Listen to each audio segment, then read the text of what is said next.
네, 오늘 공부할 내용은 차별이 없는 사랑이라는 제목을 가지고 제가 오늘 공부를 같이 할 텐데, 자, 아직 시간은 조금 한 몇 분 남아 있는데, 제가 오늘 한 5분 정도 일찍 들어와 버렸어요, 일부러. 예, 여러분들이 또 기다리시는 분들이 많이 계셔서 한 5분 정도 일찍 들어왔고요.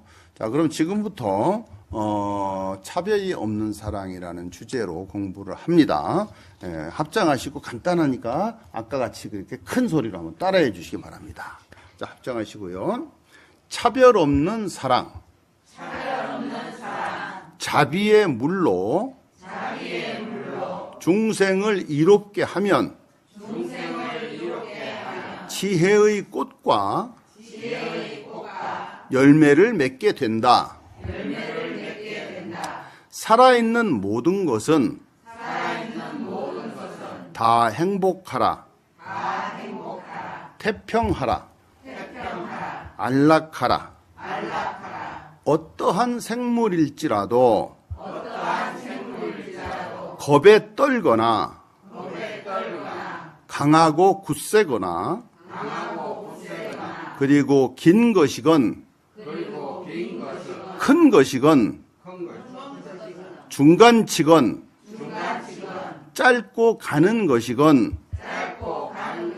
또는 조잡하고 거대한 것이건 눈에 보이는 것이나 보이지 않는 것이나 멀리 또는 가까이 살고 있는 것이나 이미 태어난 것이나 앞으로 태어날 것이거나 모든 살아있는 것은 다 행복하라. 마치 어머니가 목숨을 걸고 외아들을 아끼듯이 모든 살아있는 것에 대하여 한량없는 자비심을 내라. 또한 온 세계에 한량없는 자비를 행하라. 위아래로 또는 옆으로 장애와 원한과 적의가 없는 자비를 행하라. 서 있을 때나 길을 갈 때나 앉아 있을 때나 누워서 잠들지 않는 한 이 자비심을 굳게 가져라. 이 세상에서는 이러한 상태를 신선한 경지라고 부른다. 불심이란 큰 자비심이다. 차별을 두지 않는 사랑으로서 모든 중생을 구제하려는 것이 부처님 마음이다. 관세음보살. 네, 아주 잘하셨어요. 처음 하시는 분들도 많으신데 100점 만점에 100점을 드리도록 하겠습니다. 그래서 제가 어제 다 미리 선물을 드린 거예요. 오늘 잘하실 줄 알고. 이렇게 우리가 부처님 말씀과 내용을 그냥 한 번 정도 따라서 하는 것만 해도 어마어마한 공덕이 있어요. 어마어마한. 네. 나쁜 짓을 한번 따라서 하면은 화가 미치게 되죠. 화가. 좋은 것을 한번 따라서 하면 복이 미치게 됩니다. 네. 그래서 항상 말씀드리지만 여기서 한 번의 나비의 날갯짓이 지구 반대편에는 태풍이 돼서 일어난다. 이런 말이 있어요. 그래서 어떻게 내가 세상을 살아가느냐 하는 것은 하나의 방법론이에요. 방법론. 무엇을 하고 사는 것은 관계가 없어요. 우리가 뭐 개같이 벌어서 뭐같이 써라? 정성같이 써라. 이런 버는 거는 차별이 없어요. 뭐를 하든 하다못해 뭐 옛날에는 똥 푸는 사람이라고 이렇게 불렀지만 요즘은 뭐라고 부르죠? 미화원, 환경미화원이라고 그러나? 하여튼 청소하시 이런 분들도 상당히 이제 지위와 격상을 높여서 우리가 부릅니다. 왜? 그런 분들이 안 계시면 우리가 더러운 데서 살게 돼요. 정말 고마우신 분들이거든요. 그런데 자기가 조금 신분이 있다거나 돈이 있다거나 권력이 있다거나 이렇다고 해서 남을 무시한다는 거는 정말 그 한마디로 까땜이에요. 까땜. 인간성이 돼 있지 않은 상태나 똑같아요. 요즘에 정말 그 많은 말들이 너무 많이 나와요. 저 위에 계신 분들 때문에 그런데 정말 속이 많이 상합니다. 전 세계적으로도 문제들도 많고 한데 하여튼 우리는 우리 할 일을 잘하면서 살아가면 되겠습니다. 살아있는 모든 것들은 무조건 다 행복할 권리가 있습니다. 이 말은 제 사형이신 법륜 스님이 항상 하는 말이에요. 행복할 권리가 있다, 누구나. 하다못해 구더기도 모기도 파리도 다 행복하게 살 권리를 가지고 있어요. 행복하려고 세상 살고 행복하려고 세상에 태어나지 고생하려고 태어나고 죽으려고 태어난 생명은 이 세상에 단 하나도 없습니다. 태평하고 안락하고 다 추구하는 바예요. 추구하는 바인데 그런데 이제 문제는 이미 태평하고 안락하고 이미 행복한데도 그걸 못 느끼고 있는 거예요. 못 느끼고 있는 그게 이제 문제예요. 이미 이 정도면 충분히 행복하고 뭐 먹고 살 거 충분하고 잠잘 때 충분하고 또 입을 거 충분하고 이 의식주가 100% 해결이 됐는데도 행복하지 않은 사람이 있어요. 남의 신랑은 저런데 우리 신랑은 이게 뭐야? 이런 거.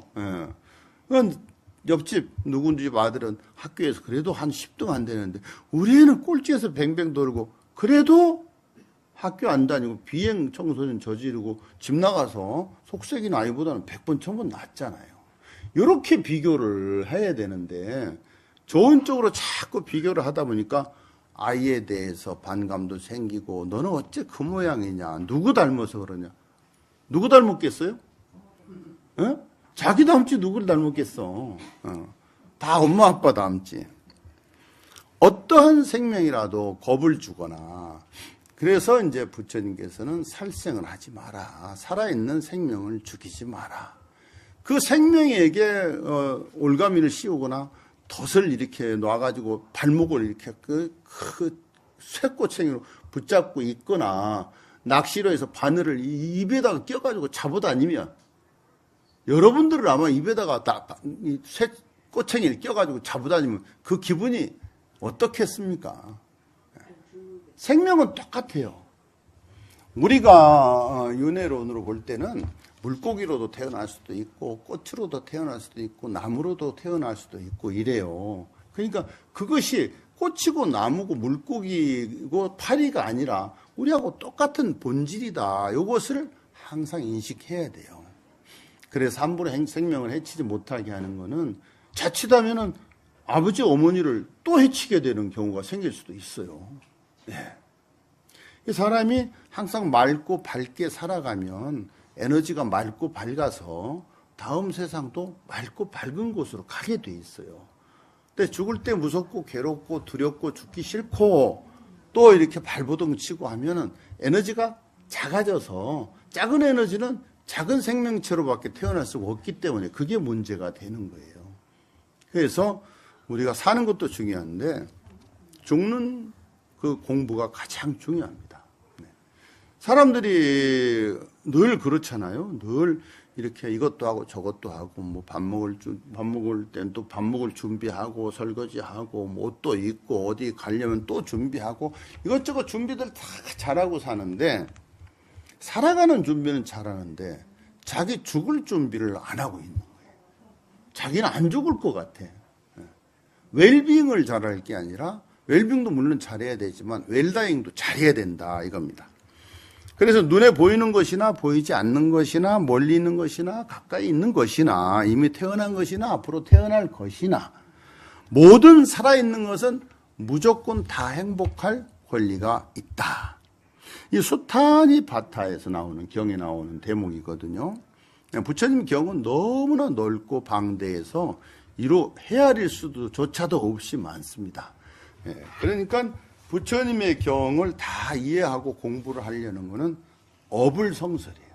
그분은 아마 3000년 전에 이 부처님이 이렇게 엄청난 지혜를 가진 거는 이 세상 사람이 저는 아니라고 생각해요. 외계인. 어마어마한 외계에서 오신 분이 우리 같은 이런 몸을 하고 우리에게 깨우침을 주기 위해서 그렇게 했다 하는 생각을 해요.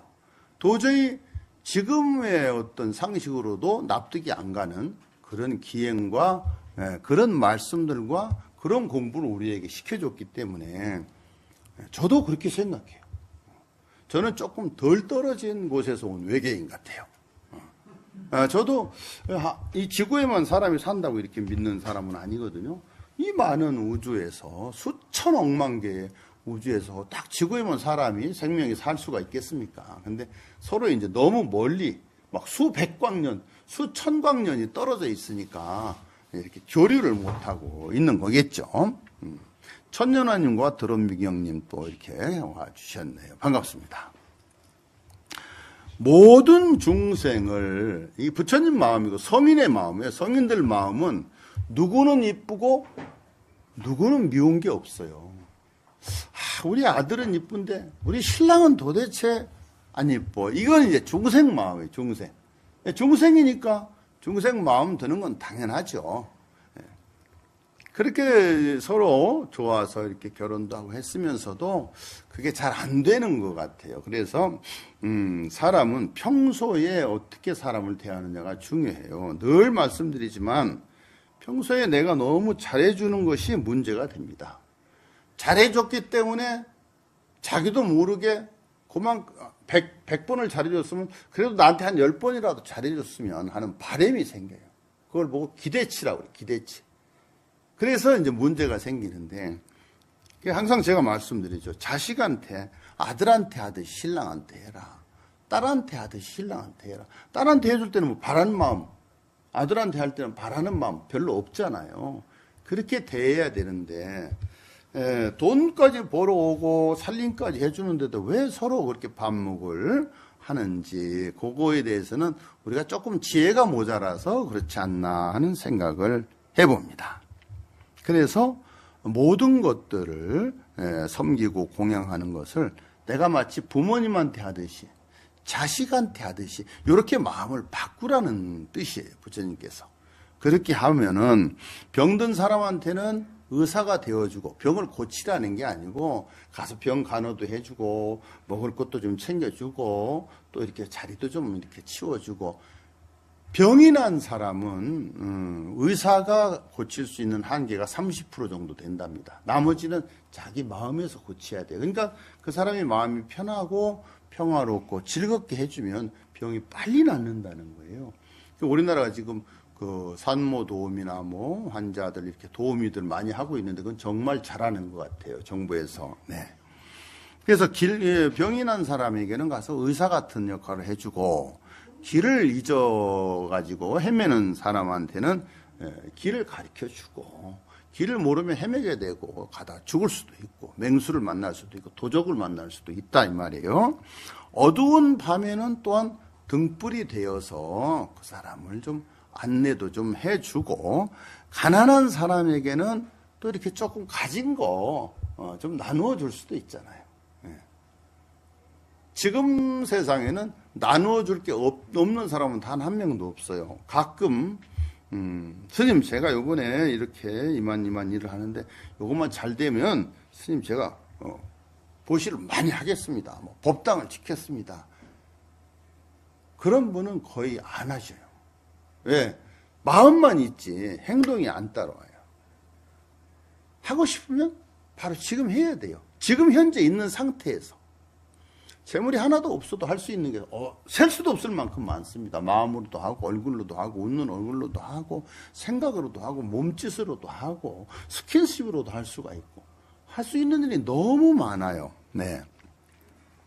이와 같이 보살이라고 한다면 보살이라는 뜻은 부처님 바로 다음 단계를 보살이라고 그래요. 관세음보살, 지장보살 다 어마어마한 분들이잖아요. 근데 여러분들을 우리나라에서는 여자들을 보살이라고 그래요. 옛날에 참 여자분들이 다 관군도 도망가고 없을 때 막 승병들을 도와가지고 나라를 이렇게 구해내고 돌멩이도 실어 날르고 밥도 해다가 국 끓여서 가서 먹여서 이렇게 전쟁을 하고 같이 전쟁을 했기 때문에 나라를 구했다. 그래서 큰 스님들께서 보살이라는 칭호를 쓰게 된 거예요. 전 세계에서 유일하게. 그래서 이런 보살들은 일체 중생을 평등하고 이롭게 해줘야 된다. 이롭게 해줘야 된다. 그래야만이 그 이로움을 받은 사람도 또 그걸 따라서 하는 전파력이 생기는 거예요. 전파력이. 예. 왜냐하면 보살이 중생에게 수순하는 것은 곧 부처님께 수순하는 것이다. 성인들은 그런 말씀을 많이 하셨어요. 예, 많이. 나에게 잘하는 것보다 세상에서 버림받고 천대받는 사람에게 네가 잘하는 것이 곧 나에게 잘하는 것이. 이건 예수님 말씀이에요. 예수님. 늙은 사마리아 여인이라는 대목에서 그 대목이 나오죠. 그 병들고 늙고 지치고 오갈 데 없는 천박한 천한 그 사마리아 여인에게 잘하는 것이 곧 나에게 잘하는 것이다. 이렇게 말씀을 하셨거든요. 역시 그 성인들은 뭔가가 크게 달라도 많이 다릅니다. 우리가 볼 때는 이렇게 좀 멸시하거나 천대하거나 무시할 수도 있는 것인데 성인들의 가르침과 말씀은 이렇게 어마어마한 능력을 아우라를 가지고 있는 것이죠. 중생을 기쁘게 하는 것이 곧 나를 기쁘게 하는 것이다. 그럼 그 중생이 뭐예요? 내가 아닌 다른 사람만 해당되는 게 아니고 바로 나도 같은 중생이에요. 내가 나에게 잘하는 것도 부처님한테 잘하는 거예요. 내가 없으면 뭐가 없어요? 내가 없으면 세상도 없어요. 세상도. 내가 있음으로 인해서 이 세상이 존재하는 거고 부처님도 예수님도 모든 것이 나로 인해서 존재하기 때문에 이 세상의 주인은 바로 납니다. 그래서 자기 자신에게 잘하고 자기가 먼저 잘 돼야 돼요. 그래야 다른 사람들도 피해가 덜 갑니다. 내가 잘못되면 딴 사람들이 피해를 많이 입어요. 나 때문에. 시간도 뺏기고 돈도 써야 되고 그런 문제들이 발생하게 됩니다. 보살은 중생으로 인해 화엄경을 제가 한번 읽어보도록 하겠습니다. 여러분 합장을 하고 한번 들어보세요. 보살은 중생으로 인해 자비심을 일으키고 자비심으로 인해 보리심. 보리심이라는 게 뭔가요? 구도, 즉 공부하려고 하는 지혜로운 마음을 내는 것. 보리심을 내고 보리심으로 인해서 깨달음을 이룬다. 지혜를 배워야만 그렇구나 하고 하나 더하기 하나는 둘이다. 이걸 안다는 것을 깨닫는다고 하는 거예요. 네. 드넓은 광야에 서 있는 큰 나무의 뿌리가 수분을 받으면 광야에 나무가 서 있는데 거기 물기를 못 받아들이면 나무는 말라 죽잖아요. 그래서 나무는 큰 나무 밑에 작은 나무가 있으면 작은 나무는 죽어요. 큰 나무가 다 빨아들여가 버리니까. 하지만 사람은 그 반대입니다. 사람은 큰 사람 밑에 훌륭한 스승 옆에 밑에 있어야만이 그 사람도 크고 훌륭하고 지혜로워질 수가 있는 거예요. 그러니까 내가 누구와 어울리느냐, 누구를 만나느냐에 따라서 나의 삶의 질이 극명하게 차이가 난다는 거예요. 그러니까 여러분들은 누구를 만나든 누구하고 어울리든 여러분들이 스스로 판단을 잘 하셔야 됩니다. 드넓은 광야에 서 있는 큰 나무의 뿌리가 수분을 받으면 가지와 잎과 꽃과 열매가 무성하듯이 생사광야의 보리수도 그와 같다. 모든 중생은 뿌리가 되고 부처님이나 보살은 꽃과 열매가 된다. 중생이 뿌리예요. 중생이 있으므로 부처가 성립이 되는 거예요. 내가 없으면 아무것도 없다는 거죠. 자비의 물로 중생을 이롭게 하면 지혜의 꽃과 열매를 맺을 수가 있다. 보살이 자비심으로 중생을 구제하면 최상의 깨달음을 성취하게 되므로 보리는 중생에게, 지혜는 중생에게 딸려 있는 것이다. 중생이 없다면 보살은 깨달음을 이룰 수가 없다. 보살이 중생이고 중생이 보살이에요.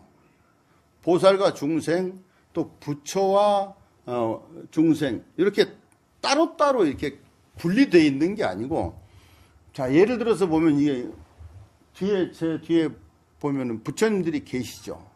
그것도 오른쪽에 계신 분들은 누구예요? 화엄성중, 신중님들. 또 저쪽에 계신 분은 누구예요? 산신할아버지. 자, 산신할아버지는 이제 좀 토속신앙으로 봅니다. 우리나라 고유의 신앙으로 봐요. 그래서 산신할아버지가 신앙으로 본다면 한 5,000년 정도 됩니다. 부처님보다 선배님이라고 봐야 되겠죠? 예, 그래서 이제 예우를 차원해서 산신각이 법당보다 항상 높은 데에 이렇게 있게 됩니다. 작지만. 예.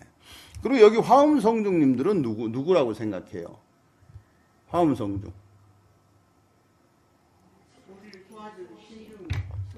네? 우리를 도와주는. 네. 맞아요. 누구나 다 불보살님들은 우리를 이익되게 하지 나쁘게 하는 분은 안 계시거든요. 이 화엄성중님들도 그냥 부처님이고, 관세음보살도 부처님이고, 부처님이 그냥 관세음보살이고 이래요. 그래서 불보살님들은 이게 태란 습화, 즉 태로 태어나고 알로 태어나고 뭐 습기로 태어나고 뭐 이렇게 태어나는 게 아니고 마지막 화예요. 화현은 뭐예요? 모양을 바꾼다. 모양을 바꾼다. 그러니까 부처님이 혼자서 이 세상을 다 이렇게 교화할 수가 없잖아요. 그러니까 이 화엄성중도 만들고 자기 분신으로 이렇게 다 만들어 놓으신 거예요. 경에 보면 그런 대목이 나오더라고요. 관세음 보살님을 대성대무라고 하셔요. 대성, 큰 성인의 큰 어머니다 하는 뜻입니다. 예. 그래서 그 대성대무, 그분이 원래 먼저 부처님이셨는데 석가모니 부처님 시대에 와서 힘들어서 고생하시는 걸 보고 또 몸을 바꿔서 그 밑으로 와서 또 부처님을 시봉하는 거예요.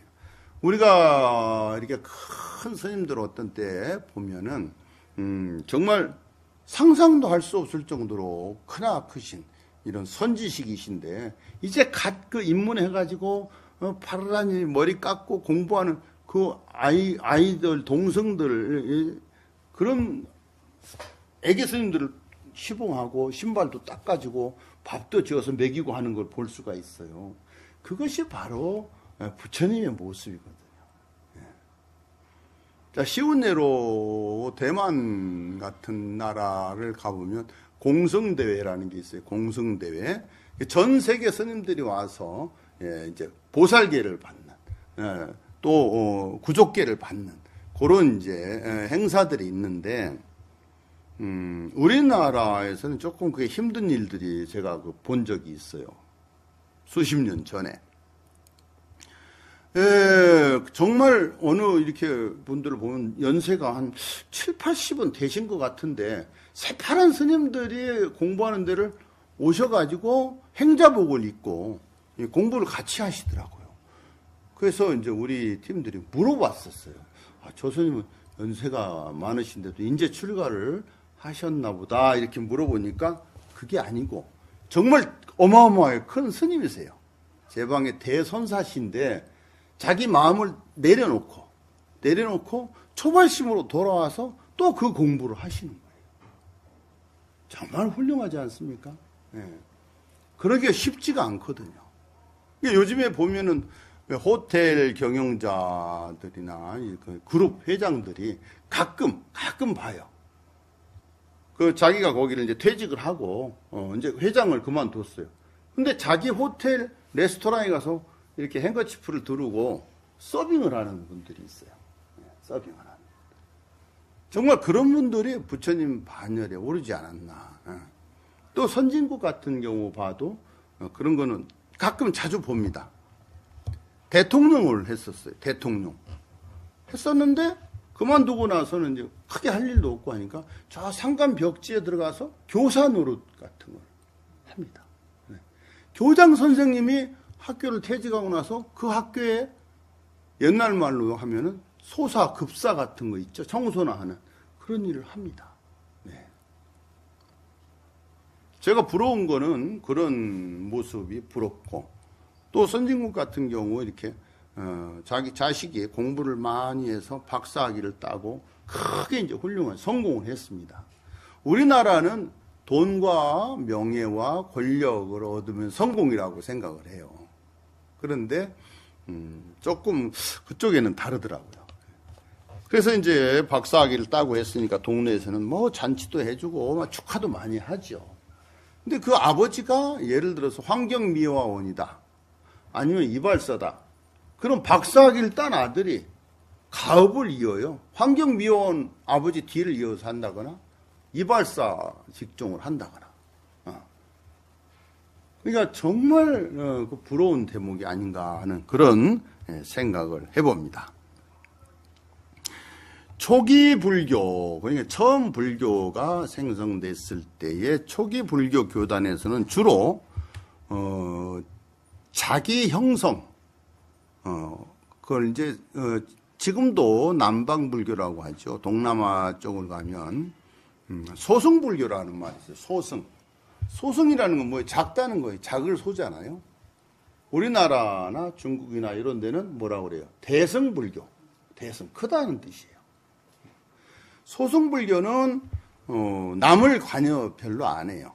남이야 뭐 어떻게 되든지 말든지 나는 부처가 되겠다. 그래서 고행을 합니다. 고행. 여러분들 동남아 이렇게 가보시면 왜 삼보일배, 뭐 일보일배 하면서 스레파 같은 거 여기다 대고 한 번 절하고 한 번 걷고 뭐 세 번 절하고 한 번 걷고 땅바닥에 오체투지로 머리하고 발끝까지 엎드려서 이렇게 절하는 거 보셨죠? 그거 보고 정말 감동받았죠? 근데 그분들이 바로 소승불교예요. 소승불교는 뭐예요? 저쪽에 이제 부처님 계시는 쪽으로 극락으로 예를 들어서 간다. 그러면 혼자서 뗏목 딱 혼자 타갖고 갈 만한 뗏목 만들어서 혼자 가는 거예요. 남이야 오든가 말든가 관계없어요. 그건 이제 소승이에요. 예. 근데 대승불교라는 건 뭐예요? 대승불교. 대승이라는 것은 전체를 다 데리고 가겠다. 한 10,000명, 10만 명이 타는 나는 그 여객선을 만들어 가지고 다 데리고 좋은 데를 나 혼자 갈 수 없다. 다 데리고 가겠다. 이것이 바로 대승불교고 우리나라도 대승불교권에 들어있는 중국에서 왔기 때문에 그렇게 되어 있는 것입니다. 초기 불교 교단에서는 주로 자기 형성의 길을 매진하느라고 종교의 대사회적인 기능이 약했다. 이렇게 소승으로 많이 갔었다. 사실이나 소극적이고 이세간적인 수행에 치우쳐 있었다. 지금도 인도의 어느 소년이 보리수 나무에서 막 여기 막 벌레 달팽이들이 붙어 있는데도 뭐 몇 달째 이렇게 앉아서 수행하고 있다는 거 신문 같은데 뉴스에서 보셨죠?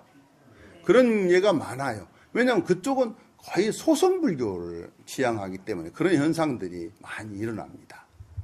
우리가 볼 때는 대단한 것 같은데 반대로 생각하면 또 자기 학대를 한다고 또 비춰질 수도 있죠. 네. 그렇게 가지고 고생을 해서 뭐를 얻으려고 하나. 하려면 다 같이 행복해야지. 혼자 행복하면 혼자가 극락에 가서 이거보다는 다 같이 가는 것이 좋다는 생각을 하고 그래서 이 대승불교는 이것을 거부합니다. 거부해서 우리는 그렇게 하지 않겠다. 이 대승불교는 부처님께서 지향하는 불교예요. 부처님께서는 대승불교를 지향을 하고 계신다고요. 소승불교가 아니고. 그래서 이타라는 게 뭐예요? 이타. 이로울리 달을 타. 나와 다른 사람을 이롭게 한다. 그 불교의 이제 핵심 교리가 자리이타로 돼 있죠. 자리이타. 자리. 나도 이롭고 이타. 남도 이롭게 하자. 내가 이만큼의 이익을 보기 위해서 남에게 요만큼의 이익을 베푸는 게 아니고 똑같이 남과 나를 동일시하는 그런 마음과 정신으로 불교가 지금 가고 있는 것이죠. 이타적인 보살행을 강조하는 것이 바로 지금 원론적인 불교의 이치고 법도고 법문입니다. 네. 나 자신의 문제보다 지금 우리나라가 이렇게 보편적으로 복지 사업을 잘하고 있잖아요. 복지 사업을. 정말 갈수록 그건 정말 잘한다는 생각이 들어요. 그래도 불평불만은 너무너무 많은 세상인데 아무리 잘해도 아무리 돈이 많아도 불평불만을 하게 돼 있어요. 아무리 잘 살아도 마찬가지입니다. 천석구는 1000가지 걱정을 가지고 살고 만석구는 10,000가지 걱정 가지고 사는 거예요. 오히려 나는 자연이다 하고 사는 사람들 보면 가진 게 하나도 없어도 얼마나 얼굴 표정이 행복하고 안정돼 보입니까? 네. 그렇듯이 많다고 해서 그만큼 행복이 반비례로 높아지는 것은 아닌데 우리는 이제 그 어떤 성공의 잣대를 재물과 권력과 뭐 이런 걸로 하는 경우가 많기 때문에 한번 이게 성공을 했는데 남이 볼 때는 성공했다고 하는데도 예를 들어서 뭐 국가의 차관급 정도의 벼슬을 가져서 동네에서 막 현수막도 붙여주고 축하를 해주는데 자기는 이제 또 그 위에 올라가고 싶어지는 거예요. 그래서 애써 힘을 들이고 정말 엄청난 노하우를 축적을 하기에 이르게 되는데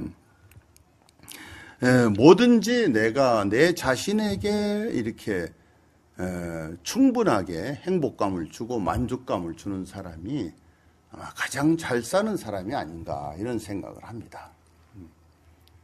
아무것도 없어도 스스로 만족해버리면 되거든요.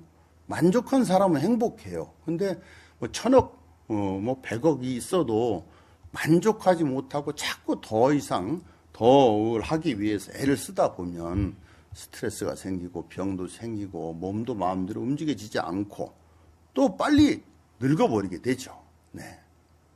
오늘 그 공부를 하다 보니까 이른바 이게 대성이라는 것은 보살의 사상인데 중생이라는 것은 또 어떻게 보면 아직 자각, 즉 덜 깨우쳐져 있는 상태를 중생이라고 하는 것 같아요. 이웃이 곧 그 옆에 있는 사람이 다른 사람들이 나의 복을 만들어주는 밭이라는 것을 알아야 돼요. 나 혼자 살면은 아무렇게나 살아도 되고 뭐 이거 하든 저거 하든 아무 문제가 없겠지만 여럿이 살 때는 전체적인 삶을 같이 아울러서 살아야 되거든요. 나는 세상 모든 중생의 길잡이가 되고 수호신이 되리라 이렇게 옛날 보살님들 또 선지식들은 마음을 가지고 사셨어요. 그들의 번뇌와 망상과 고통과 괴로움을 내가 한번 해결을 해보겠다.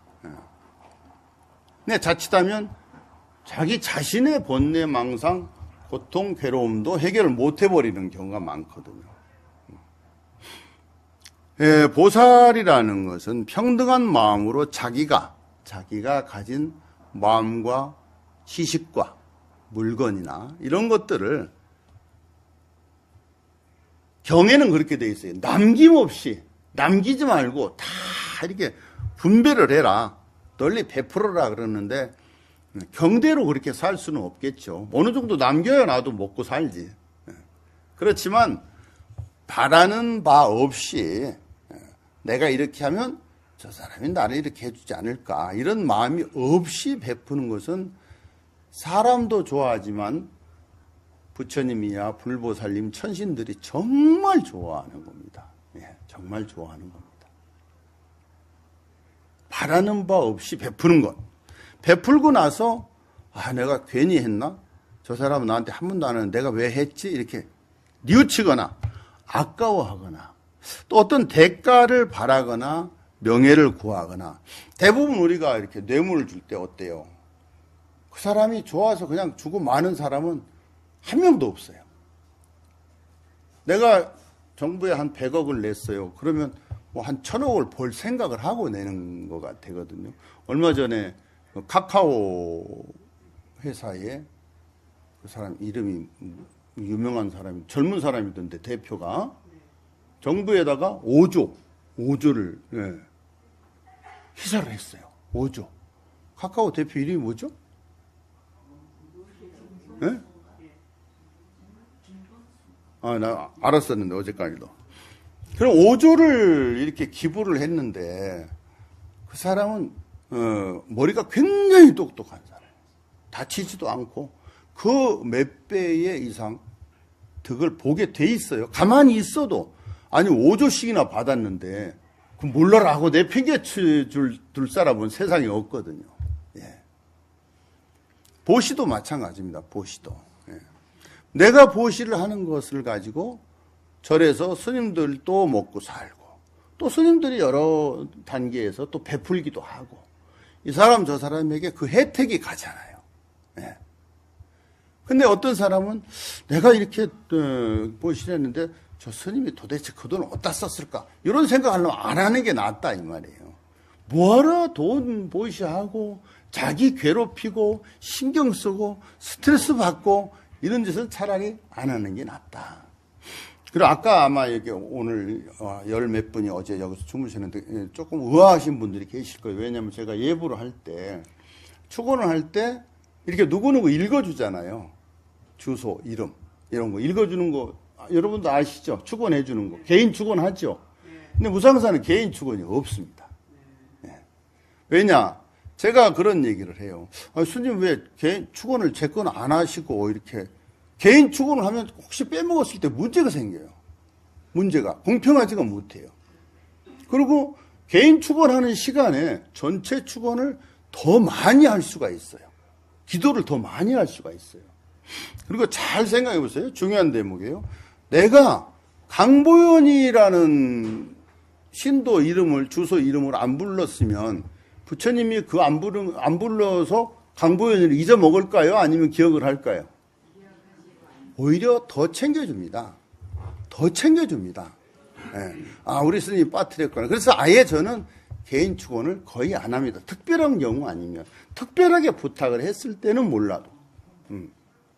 그리고 그걸 꼭 스님이 입으로 읽어줘야 알아들을 정도의 부처님 같으면 그런 부처님을 믿어야 돼요? 안 믿어야 돼요?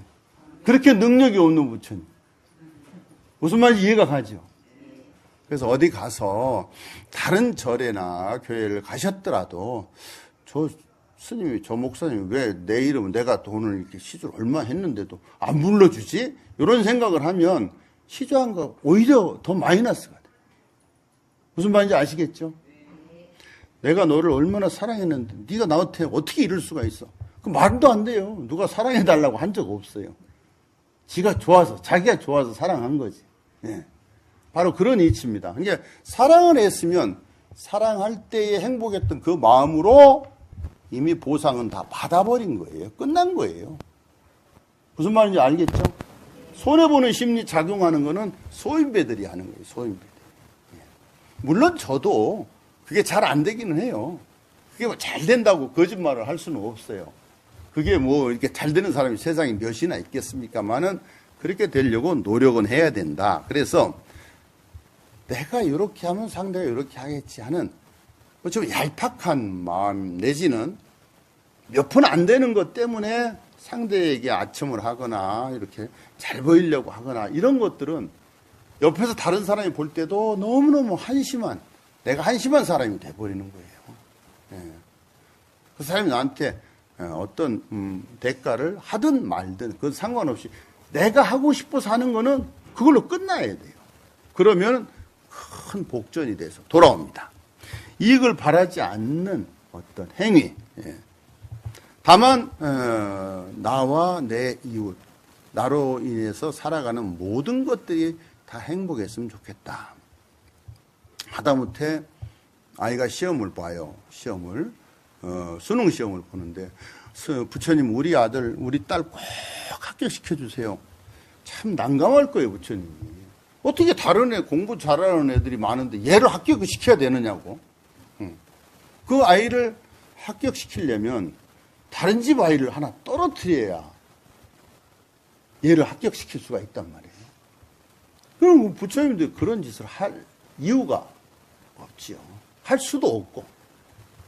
우리 아이가 이렇게 이번에 시험을 보는데 제 욕심입니다마는 부처님 혹시라도 아이가 공부한 데서 문제가 좀 많이 나왔으면 좋겠어요. 이 정도.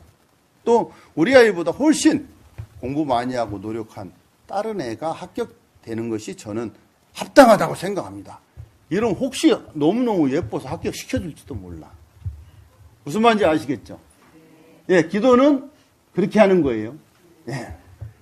내가 못해놓고 공부도 안 해놓고 어떻게 서울대학교 들어가길 바래. 그 말이 안 되는 거예요. 예. 항상 모든 것은 억울한 것 같지만 내가 한 만큼 나에게 돌아오는 거예요. 내가 한 만큼. 그 이상이 돌아온다는 것은 뭔가 문제가 있어요. 모순이 있는 거예요. 모순. 잘 아시겠어요? 네. 모순이 없는 여러분을 위해서 박수 한번 크게 쳐보세요.